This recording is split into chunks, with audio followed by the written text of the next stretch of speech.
Hello. Today, I'd like to very briefly pull back from our discussion on the conceptual differences between freedom and liberty during the early period of Western civilization to unpack two primary sources, two seminal works from ancient Greece and Rome, and how these sources influence those differences. We've spoken of the works of historian and political theorist Isaiah Berlin through the works of other writers, namely Rosenthal Pubel's reflection on ancient and modern freedoms. This work on positive and negative freedoms pulls on the work of Berlin, whose own work, Two Concepts of Liberty, seeks to define these freedoms for the first time. Berlin cites negative freedom as the answer to the question, what is the area within which the subject, a person or group of persons, is left to do or be what he is able to do or be without interference from other persons? Negative freedom then only requires the void of subjugation and not the will to act without bounds. Berlin then cites positive freedom as the answer to the question what or who is a source of control and influence that can determine someone to be or do this rather than that. For Berlin, positive freedom not only requires the ability to do so, but the self mastery and the morality to participate. With this definition in mind, how does the conceptualization of positive and negative freedoms inform the differences between freedom and liberty for the early peoples of Western civilization?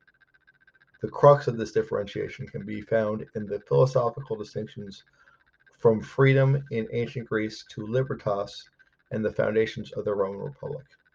Let's look at Jeff Kennedy's text, Cicero, Roman Republicanism, and the Contested Meaning of Libertas, and Mariah Walsh's work, Aristotle's conception of freedom, for more insight. Kennedy's work defines the Roman conception of libertas as the freeman in opposition to the slave.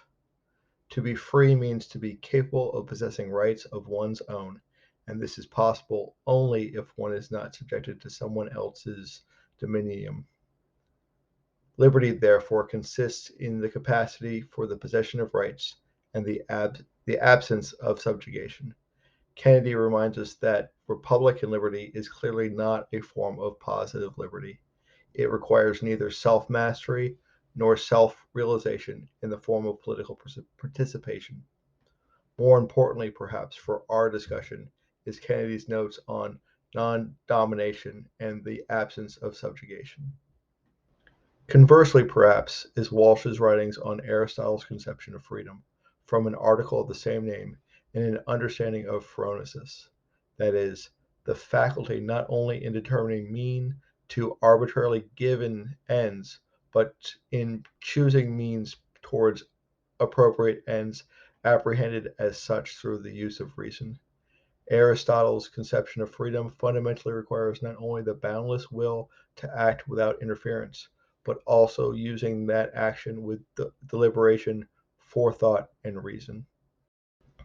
Freedom, then, is the ability to do as one would like without interference, and liberty is the ability to use that boundlessness of freedom in a deliberate, calculated, and moral way. With this in mind, let's consider Aristotle's Politics and Cicero's De Republica together. Cicero and Aristotle converge on the idea of morality, reason, and forethought without subjugation as key aspects to those capable of true liberty. Yet for both Aristotle and Cicero, those outside the capabilities of reason and morality were not able to obtain these liberties and were shackled to the will of others. They may be free, but they will never find liberty without reason. From Cicero's De Republica, the better class have possessed themselves of the middle and less turbulent of all situations, by whom, if the republic is well administered, the people relieved from all care and thought, must necessarily be happy, enjoy their independence through the labor of those whose duty it is to preserve it to them, and who ought never to permit the people to think that their interests are neglected by their rulers. The people are free, but they are governed from the capable few. From Aristotle's Politics, we see a similar interpretation, noted by Walsh, but an important portion removed. For there are two things by which democracy seems to be defined: by having the majority in authority and by freedom. For it seems that justice is what is equal, and whatever seems equal to the majority is authority, while doing whatever one wants is freedom. I'd like to conclude by speaking to political philosopher Matt Edges' Athens and the Spectrum of Liberty, who argued against Berlin's two concepts of liberty by appealing to the idea that the ancient Greeks devised and deployed many applications of liberty in their societies, and that the Athens account of freedom, far from being a theory designed to defend the vast and uncontrolled accumulation of power, was actually a negative, protective notion that provided a refuge from doctrines and arguments that very much resembled the Berlinian notion of positive freedom, and that were unleashed by democracy's opponents in order to win power and control over the masses and precisely prevent them from exercising the individual liberty they cherished. Thank you.